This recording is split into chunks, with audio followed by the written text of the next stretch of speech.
Olá pessoal, sejam bem-vindos ao JP Filosofia no Enem, uma série de vídeos onde eu comento questões do Enem para ajudar na realização das provas. Nessa videoaula de hoje, nós vamos ver duas questões sobre a filosofia medieval, uma de Tomás de Aquino e outra de Santo Agostinho. Antes de a gente comentar as questões, vou só dar uma breve explicação do que seria a filosofia medieval. A filosofia medieval é uma recuperação da filosofia grega antiga aplicada aos dogmas cristãos da Idade Média na Europa. Nesse sentido, diversos filósofos vão tentar entender, vão se aproveitar ou pensar as questões colocadas pelos filósofos antigos e retrabalhar essas questões com a finalidade de explicar a origem de tudo a partir do Deus cristão. Nesse sentido, todas as coisas que existem vão ser explicadas a partir de um ponto de vista religioso, teológico, que é o do cristianismo na Europa durante a Idade Média, tá certo? Então, vamos ver um pouco desse pensamento filosófico, teológico da Idade Média na primeira questão de Tomás de Aquino. Nessa primeira questão, que foi aplicada no Enem de 2015, é a questão 17 do Enem de 2015, temos um texto de Tomás de Aquino dos escritos políticos dele, do reino ou do governo dos homens, ao rei do Chipre. Né? O texto, é importante a gente perceber como é que é estruturado um texto filosófico nas questões do Enem, mas de um modo geral também. E aí uma dica que eu dou para todos é pensar o texto filosófico como se fosse uma redação do Enem. De que forma? Vamos lá tentar visualizar isso. No texto de Aquino, ele diz o seguinte na primeira frase: ora, em todas as coisas ordenadas a algum fim, é preciso haver algum dirigente, pelo qual se atinja diretamente o devido objetivo. O devido fim. Essa primeira partezinha aqui, tá certo? Que foi a primeira frase, em termos de redação, seria a introdução. É o que Tomás de Aquino está defendendo enquanto posicionamento político dele, também religioso, né, e filosófico, e é o que ele pretende explicar. Nesse sentido, toda a questão do Enem, assim como todos os textos filosóficos, eles já começam, se ele tiver, claro, essa estrutura clássica, nem todos os textos filosóficos são escritos da mesma forma, mas a gente está falando aqui de uma estrutura clássica, ele começa explicando o que é alguma coisa, ou dizendo o que é que ele quer explicar, melhor dizendo, né? Ele diz o que é que ele quer explicar, ou ele coloca a ideia que ele quer defender, e depois ele vai justamente desenvolver essa ideia, ou tentar demonstrar essa ideia, ou por que ele está certo em defender essa ideia. Então, esse segundo momento é o segundo momento agora do desenvolvimento do pensamento filosófico que Aquino colocou lá no primeiro momento. Então vamos ver. No primeiro momento ele diz que é preciso haver algum dirigente pelo qual se atinge diretamente o devido fim. As coisas são ordenadas, mas é preciso que exista uma pessoa para poder dirigir essas coisas a um determinado fim ou objetivo. Agora, nessa segunda parte do texto aqui, vou desmarcar aqui o finalzinho. Nessa segunda parte aqui do texto, temos o desenvolvimento do pensamento de Aquino, onde ele utiliza uma metáfora do navio para dizer o quê? Se um navio quer chegar num determinado porto, ele precisa, óbvio, de um piloto. Tá certo? Existem várias pessoas no navio que podem, entre aspas, levar o navio ao porto. Mas cada uma pode ter uma ideia diferente. A questão que Aquino coloca é: se todas as pessoas têm uma ideia diferente, ou têm um caminho, uma rota para seguir, ser seguida, é preciso ter um piloto que pense exatamente qual caminho deve ser seguido para poder levar o navio ao porto, que é o fim, o objetivo a ser conseguido. Se a gente for pensar na tradição religiosa cristã, temos aí diversos exemplos, né? Temos o exemplo de um piloto clássico, que é Noé. Se formos pensar em um outro ponto da história mítica cristã, temos Moisés conduzindo os judeus, né, para fora do Egito. Então, temos, de um modo político, dentro do ponto de vista cristão católico, né, o Papa organizando, o padre organizando, os bispos, os cardeais, tem sempre alguém organizando alguma coisa, ou seja, diversas hierarquias onde alguém organiza diversas outras pessoas. Nesse sentido, aí lá no final, para a conclusão, temos isso aqui que Tomás de Aquino diz: portanto, precisa o homem de um dirigente para o fim. Introdução. Tomás de Aquino diz que todas as coisas são ordenadas, mas precisa de uma pessoa para desenvolver, para levar todos a um determinado objetivo. Desenvolvimento. Ele utiliza a metáfora do navio para poder explicar a necessidade disso. Conclusão. Ele diz, portanto, precisa o homem de um dirigente para o navio, tentando convencer a gente de que é preciso uma única pessoa para poder resolver todos os problemas da nossa vida, ou uma entidade divina, no caso Deus, para resolver todos os problemas da nossa vida.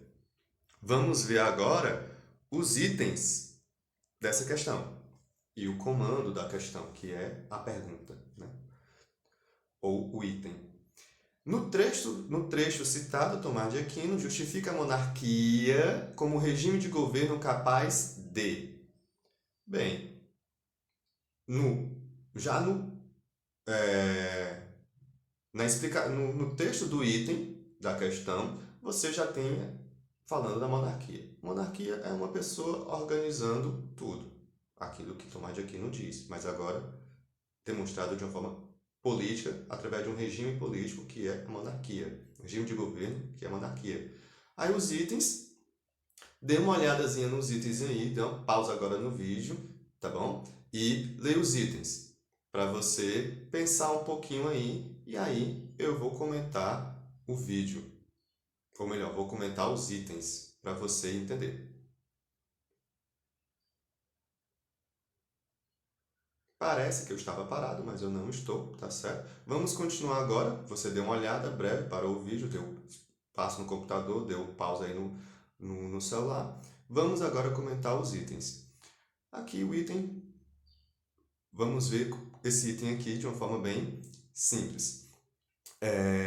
Reformar a religião por meio do retorno à tradição helenística. No texto fala alguma coisa disso? A pergunta sempre que você vai fazer em relação aos itens filosóficos, aos itens de questões do Enem, é a seguinte: isso é dito no texto?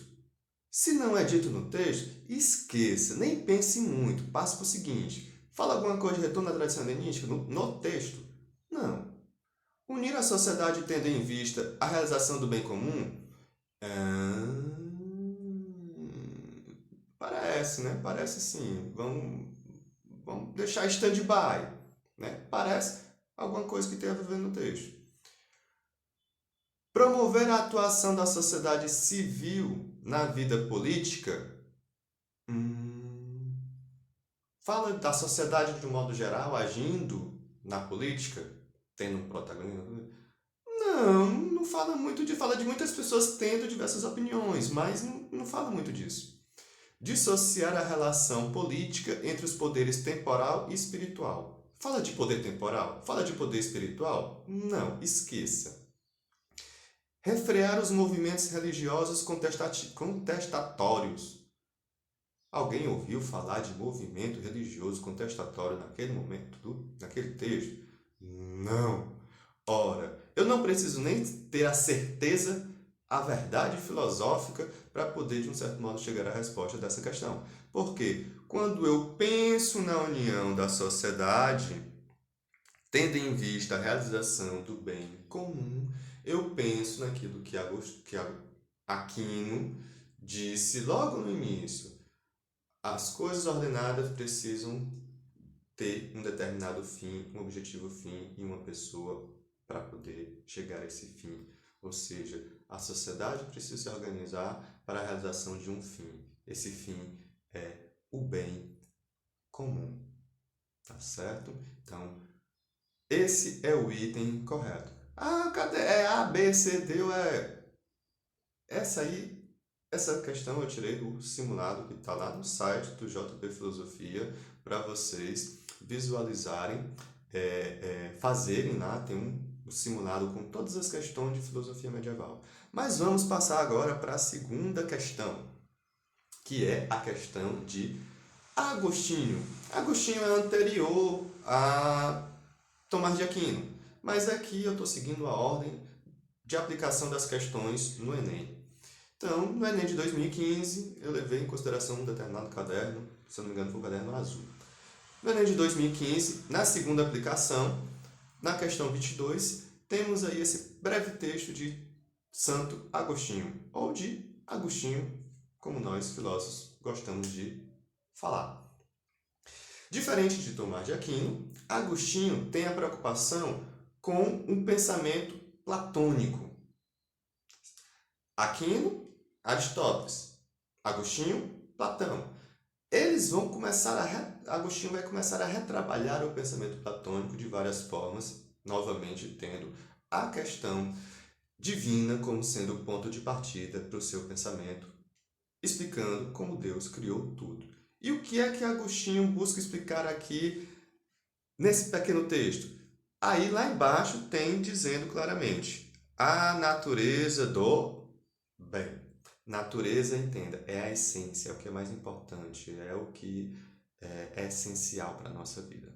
Então, nesse caso, a natureza do bem é o que é essencialmente o bem, o que é o bem de um modo importante na nossa vida. Então, nessa questão, temos aqui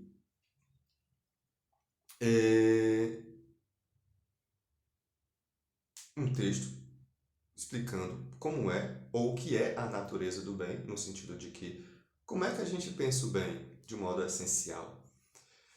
Vamos ler o texto brevemente.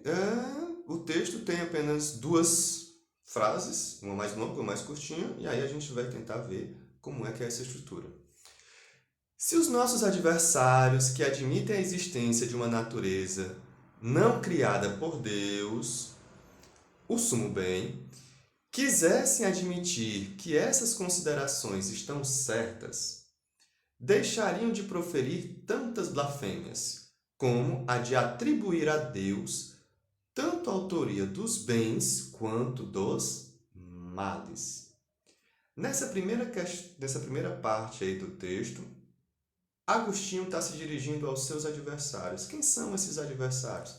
Os filósofos ou qualquer pessoa que discorde do pensamento de Deus, no caso aqui, em relação à criação da natureza. Ou seja, todos aqueles que acreditam em uma natureza não criada por Deus são adversários do ponto de vista de Agostinho. E aí, pode ser filósofo, pode ser qualquer pessoa na vida cotidiana que tenha algum questionamento nesse sentido. Qual é o grande problema que Agostinho vê em relação ao pensamento desses adversários? Que também era o que Agostinho chamava de maniqueus, pessoas que pensam em termos de opostos, que seriam sofistas, do ponto de vista da filosofia antiga de Platão. Ele questiona esses adversários por quê? Porque os adversários vão dizer o seguinte: Deus criou o bem e Deus também criou o mal. Nesse sentido, temos um problema. Como é que Deus pode ter criado o mal? Esse é o questionamento de Agostinho aos seus adversários. Deus não pode ter criado o mal. Deus, aí vamos para a segunda partezinha do texto, né? Deus, ele é a fonte suprema da bondade e, por isso, nunca poderia ter criado aquilo que é contrário à sua natureza. Para os adversários, considerados por Agostinho, Deus criou o bem e o mal. Para Agostinho, Deus só criou o bem. Tá certo? O bem. Porque Deus é bondoso, Deus é o bem. Nesse sentido, Deus não poderia ter criado um inimigo para ele mesmo. Deus não poderia ter criado algo que seja contrário a ele mesmo, que destrua ele mesmo, no caso, o mal. Deus, como sendo bem supremo, não pode ser mal, nem incitar qualquer pessoa a fazer o mal, porque isso não é a vontade de Deus. Mas, aí Agostinho vai dizer também, isso é a vontade dos homens dentro do seu livre-arbítrio.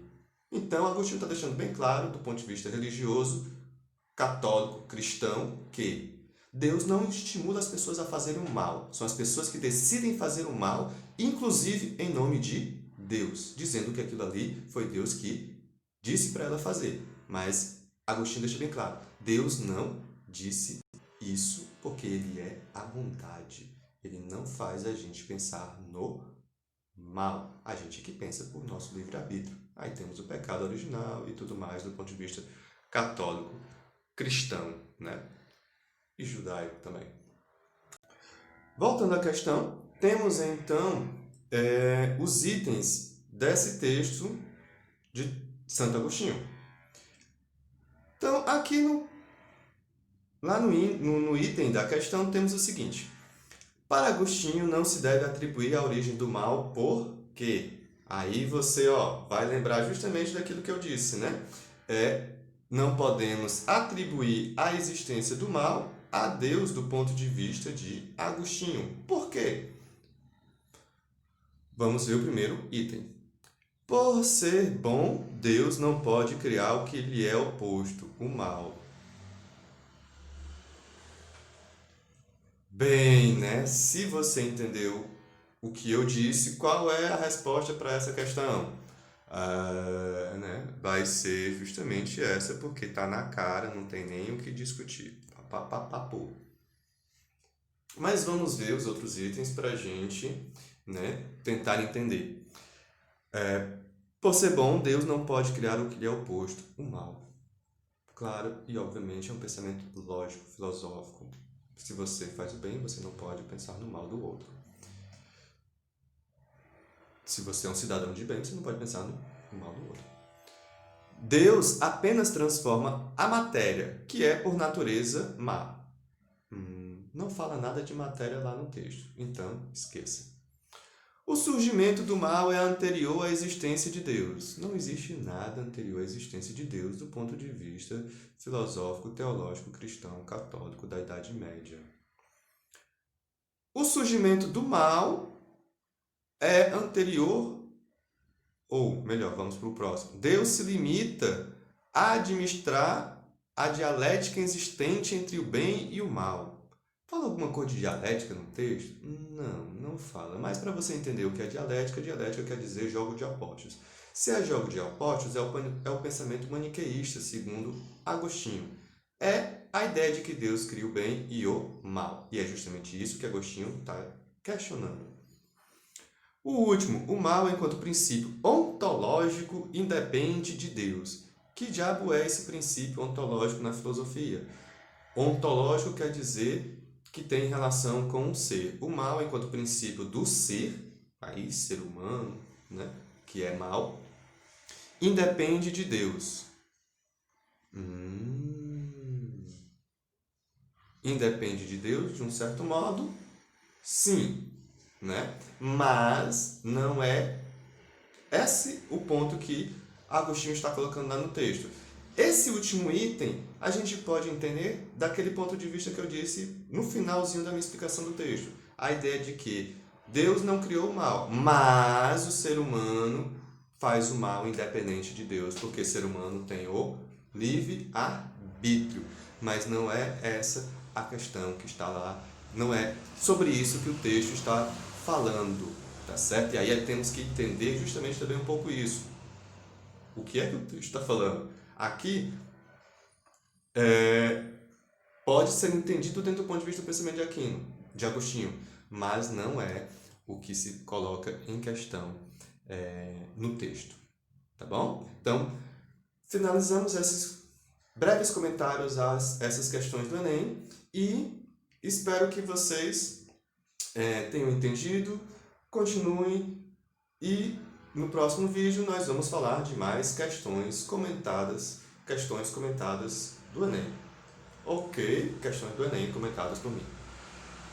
Certo? Tchau para vocês e até uma próxima.